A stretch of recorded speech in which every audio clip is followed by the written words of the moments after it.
천리길도 한 걸음부터 선조의 말씀을 깊이 새겨 병법의 도를 깨우치는 게 무사의 소임을 깨닫고 느긋하게 정진하라. 오늘은 어제의 나에게 이기고 내일은 한 수 아래인 자에게 이겨 훗날에는 한 수 위의 자에게 이기겠다는 마음가짐으로 단련에 힘쓰고 그릇된 길로 빠지지 않도록 마음을 단련하라. 바위 같은 마음이란 흔들림 없이 강하고 굳센 마음이다. 모든 병법의 이치를 스스로 터득해 최고의 경지에 도달한 사람의 마음은 인간은 물론 감정을 느끼지 못하는 식물들조차도 감히 범접하지 못할 정도로 강인하다. 그러므로 무사는 비가 내리고 바람이 불어도 절대 흔들리지 않는 바위와 같이 강인한 마음을 가져야 한다. 땅에서 기초를 쌓았으면 물로 유연성을 배우고 응용력을 키운다. 높은 곳에서 낮은 곳으로 쉬지 않고 흘러내리는 물처럼 몸을 낮추고 꾸준히 수련해야 한다. 기본을 익히고 유용하게 응용하는 자세, 기본에 충실하지만 기본에 집착하지 않는 응용력, 어떤 경우에도 평정심을 유지하고 감정에 이끌리지 않는 마음의 힘, 부단히 자신을 수련해 높은 경지를 추구함은 무사의 기본 덕목이다. 물이 항상 흐르듯 무사의 길도 정체되어선 안 된다. 꾸준히 수련해 자신을 이기고 발전해야 한다. 타인을 이기기 위한 무사의 도는 결국 매일매일 자신을 이기는 과정에서 만들어진다. 타인이 아니라 자신을 이기는 수련이 무사의 길이다. 무사시는 일천일의 연습을 단이라 하고 일만일의 연습을 연이라 했다. 단련이라는 글자에는 진정한 무예를 익히려면 일천일, 일만일을 수련해야 한다는 의미가 담겨 있다. 이를 가슴에 깊이 새겨 일천일, 일만일 부지런히 수련해 수련을 거듭하다 보면 반드시 필승의 경지에 도달할 수 있을 거라고 가르쳤다. 매일매일 자신을 이기며 나아가라. 말콤 글래드웰이 아웃라에서 설파한 1만 시간의 법칙이 연상되는 대목이다. 아주 뛰어난 천재를 제외하곤 성공한 사람 대부분은 최소한 1만 시간을 투자했다는 분석이다. 또한 천재라고 칭송되는 사람들도 사실 젊은 시절 투자한 1만 시간이 바탕이 되어 성공할 수 있었다는 관찰이다. 올림픽 메달리스트들도 기나긴 훈련 과정에서 흘린 땀과 눈물이 있었기에 영광의 시상대에 설 수 있었다. 이처럼 화려한 성공의 이면에는 항상 꾸준한 노력과 자신을 이기는 인내심이 있다. 적을 베는 승부의 순간은 짧지만 이 순간을 위한 일천일, 일만일의 노력이 있게 마련이다. 1950년대 전성기를 보낸 전설의 프로골퍼 벤 호건은 하루도 쉬지 않는 연습 벌레였다. 그는 하루를 쉬면 내가 알고, 이틀을 쉬면 캐디가 알고, 사흘을 쉬면 갤러리가 안다 라는 명언을 남겼다. 오늘날 우리나라 골퍼들에게도 회자되는 경구는 골프 이외의 다양한 분야에서 인용되는 보편성을 확보했다. 세상에는 명인이 많다. 각 분야에서 인정받는 명인들이나 각 분야의 리더들은 꾸준한 정진으로 부단히 자신의 세계를 확장해 나가는 점에서 공통적이다. 스페인 태생의 입체파 화가 파블로 피카소에 관한 일화다. 어떤 여인이 파리의 한 카페에 앉아있던 피카소를 알아보고 자신을 그려달라고 부탁했다. 물론 값은 치르겠다는 조건이었다. 피카소는 흔쾌히 수락하고 단 몇 분 만에 여인의 모습을 스케치해줬다. 그리고는 농담 삼아 50만 프랑, 한화 약 8천만 원을 요구했다. 아니, 당신은 그림 그리는데 고작 몇 분밖에 안 쓰셨잖아요. 여인은 항의했다. 천만에요. 40년이 걸렸습니다. 피카소의 대답이었다.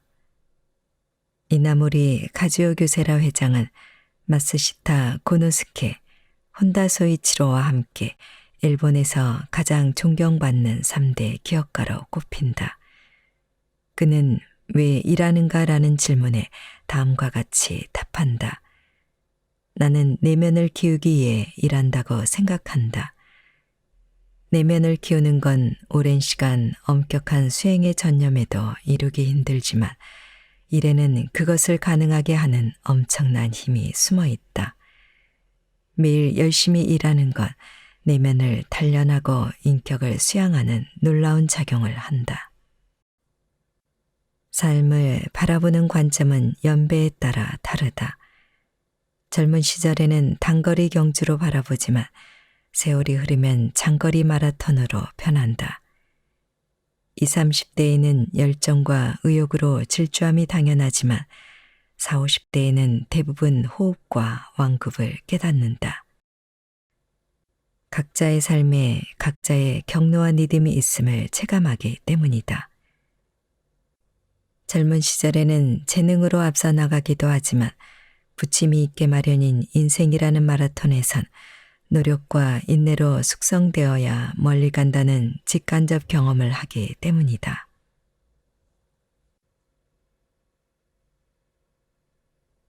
쥐의 세심함과 소의 대범함을 겸비하라. 서두우스란 쥐가 가진 세심함과 소가 가진 대범함을 의미하는 말이다. 싸움에서 쥐의 세심함으로 상대방의 소소한 움직임도 놓치지 않도록 하되 좀처럼 결말이 나지 않거나 절호의 기회가 오면 소의 대범함으로 과감히 상황을 세신하고 기회를 잡아 상대방을 제압해야 한다. 철저한 준비와 치밀한 작전에도 전장은 격변하게 마련이다. 고대 그리스 마케도니아 출신으로 페르시아 제국을 정복한 알렉산드로스 대왕은 전투는 격동이다. 따라서 전쟁터에선 모든 일이 격동적으로 이루어져야 한다.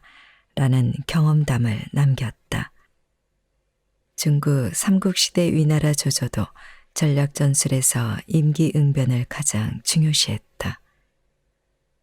작전 없는 전투는 없지만 작전대로 전개되는 전투도 없다. 따라서 장수는 세부적 사항까지 철저하게 준비해 출진하되 유기체처럼 변화하는 전장 상황에 따라 대범한 사고로 국면을 전환하는 능력도 갖춰야 한다.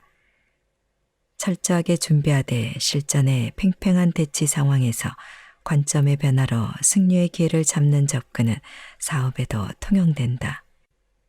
1959년 이나모리 가즈오는 교토 세라믹 교세라를 설립했다.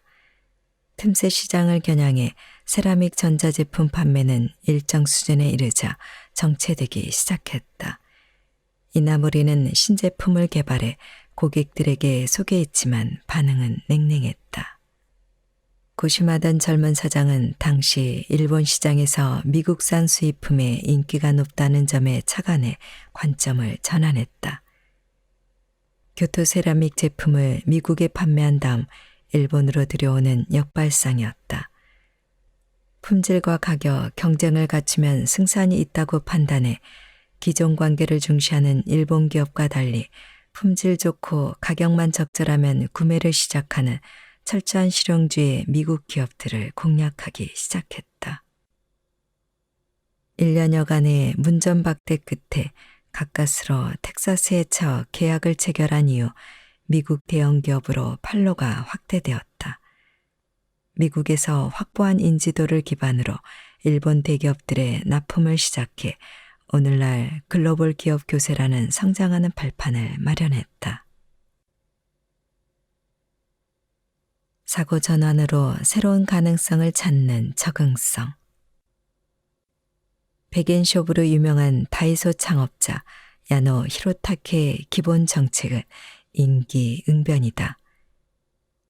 1970년대 초 야노는 히로시마 지역에서 트럭에 냄비 등을 싣고 다니며 파는 잡상인이었다. 날이 저물면 부인과 함께 수많은 제품에 일일이 가격표를 붙이는 게 중요한 일과였다. 둘째 아이가 태어나면서 부인은 더 이상 일을 거둘 수 없었다. 야노는 고심 끝에 모든 상품의 가격을 100엔으로 통일했고 100엔숍 다이소의 역사가 시작되었다. 1980년대 후반에는 이동형이 아닌 상설형 매장으로 형태를 바꿨고 지금은 전 세계 6,000개 육박하는 점포를 갖춘 세계적 유통기업으로 성장했다. 일본 다이소는 창사 이후 경영 목표나 계획을 세운 적이 없고 회의도 거의 없다.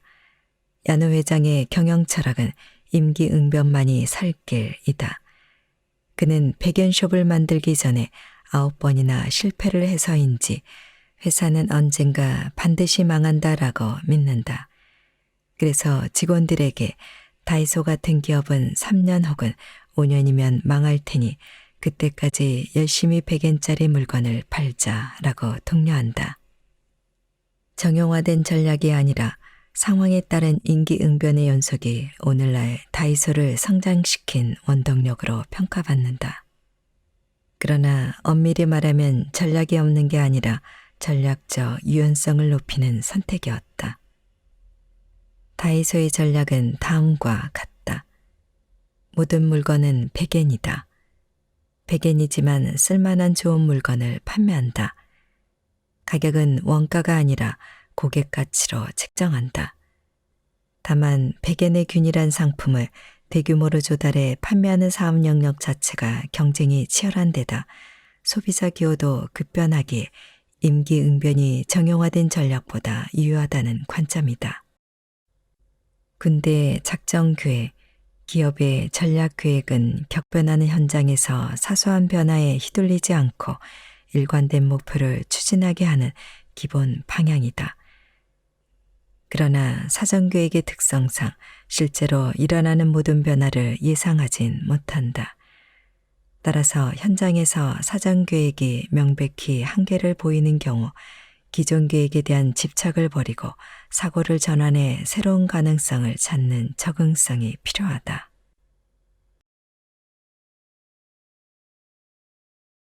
우아하게 나이 들어라. 옛날에는 나이 든 사람을 현명한 사람으로 따라서 존경의 대상으로 보곤 했다. 아직도 일부 문화권에서는 그렇다. 하지만 최근엔 사정이 달라졌다. 은퇴 후에는 아무도 나이 든 당신을 신경 쓰지 않는 듯한 느낌을 받을 것이다. 문제는 요즘에는 시간의 흐름이 너무 빨라서 쓰는 말, 흥미 대상, 기술적 노하우, 음악 취향, 전반적인 대중문화에 대한 이해 등에서 뒤처지기가 쉽다는 것이다. 하지만 당신 나이 때 사람들이 늘 그래왔듯 당신도 아직 세상에 기여할 게 너무나 많다. 그래서 좌절감을 느끼고는 한다. 물론 어떤 이들은 90살까지 살아도 별로 느는 지혜가 없기는 하다. 그러나 대부분의 사람들은 삶이 무르익을수록 많은 것을 배운다. 당신도 마찬가지다. 따라서 젊은이들에게 해줄 좋은 충고들이 너무나 많다. 그들이 들어주기만 한다면 말이다. 문제는 젊은이들이 좀처럼 당신의 말을 듣지 않는다는 것이다. 나이가 많다고 자동적으로 존경을 받지는 않는다. 사실 이런 건 여러 면에서 좋은 일이다. 나이가 든다고 감각이나 지혜가 저절로 쌓이지는 않으니 말이다. 존경은 모름지기 자신이 버는 것 아니겠는가.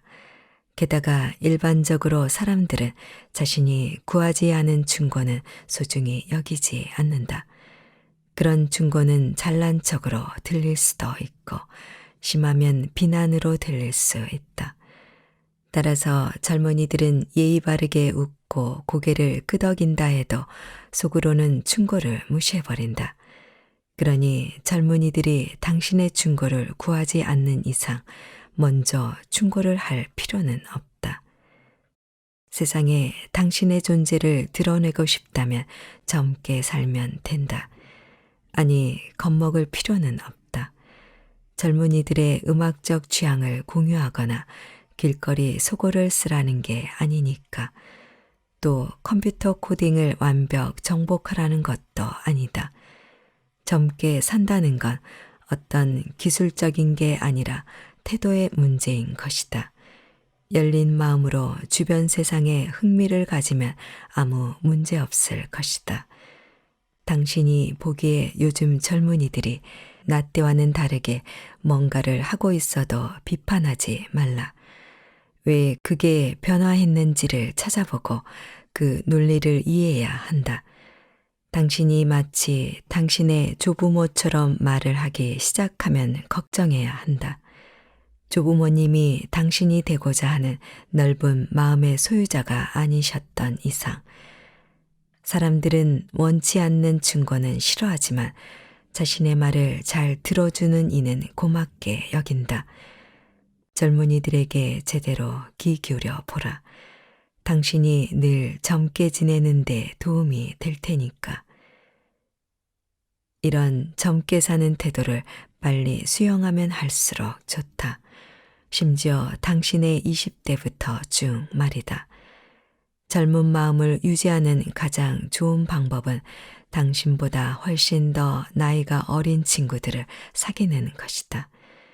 같은 나이대 멋진 친구들을 사귀는 것도 좋지만 동시에 당신보다 20, 30, 40년 정도 젊은 친구들도 사귀어 보라. 집안의 어린 구성원과 같이 시간을 보내는 것도 포함이다. 사람들은 물리적인 나이보다는 자신들의 견해나 태도를 공유하는 이들에게 끌리게 되어 있다. 구체적인 의견은 다를지라도 말이다. 열린 마음과 흥미롭고 수용적인 태도만 있으면 모든 나이대 친구들을 다 사귈 수 있다. 당신이 점점 나이 들어 안타깝게도 또래 친구들이 세상을 떠나가도 여전히 당신에게는 친구들이 있을 것이다. 당신을 도와주고 흥미롭게 해주며 도전과제를 제시하는 친구들 말이다. 누가 알겠는가? 심지어 그 젊은 친구들이 당신의 충고를 원하게 될지도 모르는 일이다. 과거로의 스위치를 꺼라. 한번 일어난 일은 이미 끝난 것이다. 그 결과가 때로는 끔찍하고 부끄러우며 당신을 좌절하게 만들 수 있다. 트라우마를 일으키거나 삶을 송두리째 변화시킬 수도 있다. 그래도 이미 일어난 일이므로 이를 바꿀 수 없다. 그럼에도 마음속으로는 그 장면을 회상하고 또 회상할 것이다. 그리고 상황이 이런저런 식으로 전개됐어야 했는데를 생각한다. 또 정확히 어느 지점부터 문제가 생기기 시작했는지도 너무 잘 안다. 하지만 그럼에도 당신이 바꿀 수 있는 일은 없다. 이럴 때 당신은 행복하다고 느끼는가? 당연히 아닐 것이다. 물론 미묘한 경계선이 존재하기는 한다. 과거에서 배울 게 있다면 회상하는 것도 도움이 된다. 하지만 그런 회상은 이성적인 행위일 뿐 감정적인 행위와는 관련이 없다. 더욱이 회상으로부터 더 이상 별다른 가치를 얻지 못한다면 이제는 과거의 일에 연연하는 것을 멈출 때다. 과거로부터 떠나 현재와 미래로 돌아올 시간인 것이다. 어떤 이들은 감기에 걸리면 자신이 얼마나 힘든지를 주변 사람들에게 알리고 싶어 한다. 아마도 동정이나 관심을 원해서일 것이다. 그건 남들로부터 응당 주어지는 것이긴 하다. 하지만 문제는 다른 사람들에게 앓는 소리를 할 때마다 스스로 내가 지금 얼마나 힘든 기분인지를 상기하게 된다는 것이다. 반대로 누군가가 아파 보인다며 말을 걸면 괜찮다고 고집하는 이들도 있다. 이들은 정말로 병세에 훨씬 더 잘 대처하는 것처럼 보인다. 이들은 바꿀 수 없는 부분을 받아들이고 삶의 다른 부분에 집중하기 때문이다. 이는 감기 정도의 증상에서는 쉬운 일이다. 하지만 막 사업을 개시한 상태라든가 심한 사고를 당했다거나 하면 훨씬 힘든 상황이 된다. 그럼에도 원칙은 똑같다. 즉, 바꿀 수 없는 과거의 일을 과도하게 생각하면 기분이 훨씬 나빠진다는 것이다. 반면 과거의 일이 당신에게 미치는 영향을 이해하고 받아들이며 미래를 내다보면 기분은 그다지 나쁘지 않을 거라는 것이다. 자꾸 과거를 회상하고 싶은 유혹이 드는 대목은 바로 과거에 뭐뭐 했다면 어땠을까 하는 가정이다. 예를 들어 그때 그 도로를 건너지 않았다면 어땠을까라거나 그때 그 큰 주문건에 대해서 선불금을 받았다면 어땠을까, 또 그때 그 사람이 쓰러졌을 때 내가 곁에 있었다면 어땠을까 등이다. 즉, 안타까운 사건이나 사고, 재난, 죽음 등이 일어난 후에 드는 특정한 내용의 생각인 것이다. 이런 생각을 한다고 달라지는 건 없음을 우리는 안다. 그런데도 왜 이런 생각을 떨칠 수가 없을까? 한번 설명을 해보겠다. 이런 생각이 드는 이유는 우리의 마음이 트라우마가 발생하지 않은 가상세계를 건설하려는 노력을 하기 때문이다. 문제의 사건은 우리가 대응하기에는 너무 거대하게 느껴진다.